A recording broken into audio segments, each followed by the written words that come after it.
Good afternoon, Congress. My name is Denzel Curry, and I'm here with my partner, Carl Wynn.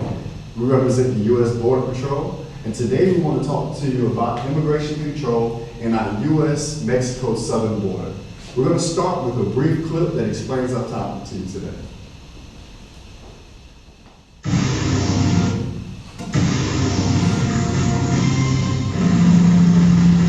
The Border Patrol uses choppers, ATVs, and horses to patrol the 2,000-mile southwest border. Most of the illegals caught crossing are from Mexico or South America, but thousands are classified as OTMs, other than Mexicans, including hundreds from nations that sponsor terror.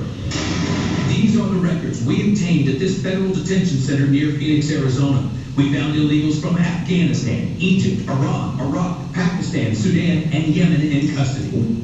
As you can see from this video, the holes in our U.S.-Mexico southern border pose not only an economic threat, but a security threat to us all. After hearing my speech, you, my audience, will know exactly why this is a problem, what we pose as a solution, and what you can do to help us implement our solution. Let's start with why the breaches in our U.S.-Mexico southern border is a problem. According to S. Gamboa, in an article entitled "The Huge Increase in Illegal Immigrants in the United States in 2009, published by CBS News," she quotes that there are over 10 million undocumented workers in the U.S. today. And that number increases by 1 million every year. That's 3 out of 10 U.S. citizens are undocumented. Terrorists are taking advantage of our poorly secured southern border and using these things to infiltrate operatives and possibly weapons of mass destruction. F. Burton and B. West are quoted in an article when the Mexican drug trade hits the U.S. border that with the new increase in the new dominance in Mexican cartels, there's a huge spike of violence along our 2,000-mile border. Once upon a time ago, our U.S. troops used to go to the border and send the cartel fleeing. Now that is no longer the case. Our men and women expect and often encounter deadly confrontation each and every day. Now let's look at how this impacts you as a U.S. citizen, as a tax-paying American.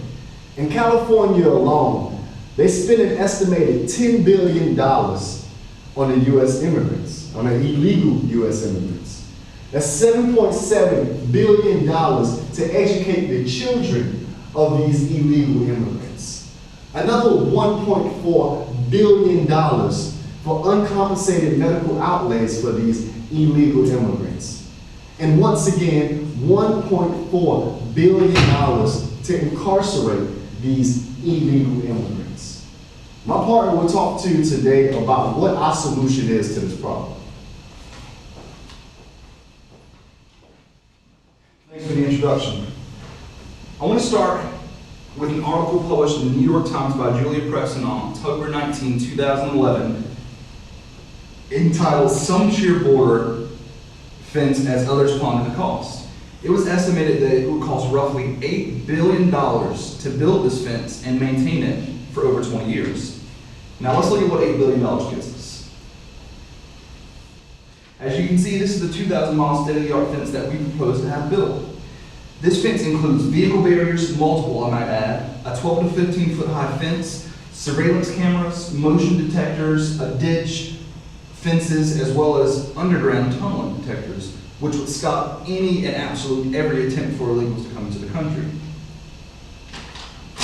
Now, in an article published in the Huffington Post on October 15, 2011, entitled "Michelle Bachmann Pledges Border Fence with Mexico and Blasts Perry Over Immigration," she was quoted as saying President Obama has failed the American people by failing to secure the border fence.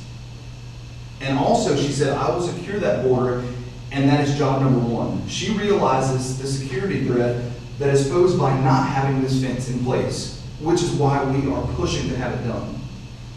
In another article published by the Huffington Post on November 24, 2011, entitled "Arizona Border Will Be Built," state lawmakers claim, we have opposition statements from our own Border Patrol agents that are saying, and I quote, "A fence slows down traffic, it doesn't stop it."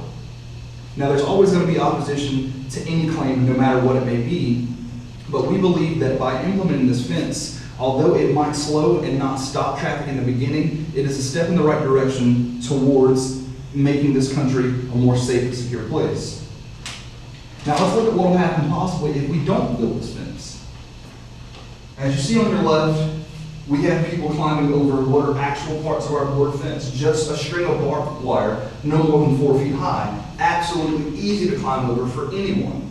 And then we have people above that that are just blatant disregard. These are people captured by the Mexican border that obviously care nothing about anything but them getting into this country. Now on your right-hand side, we have justice. We have people being arrested for illegally coming into this country, and we have the people, the image of handcuffs and the do not cross line, which is showing that we're no longer going to allow people to break into this country illegally. Now you might be asking yourself, what can you do to help us out? And this is it. We propose that you vote yes to our bill that will allow us to find these illegals that come into our country by obviously illegal means, and also allow us to use funds seized from these drug cartels to help supplement the income for building the fence. Now you, as men and women of our Congress, leaders of our free nation, your constituents expect you to make the right decisions on their behalf. Now this is no longer just a right of yours. This is your God-given American duty to help us help ourselves. Now let's put this fence in act. Thank you.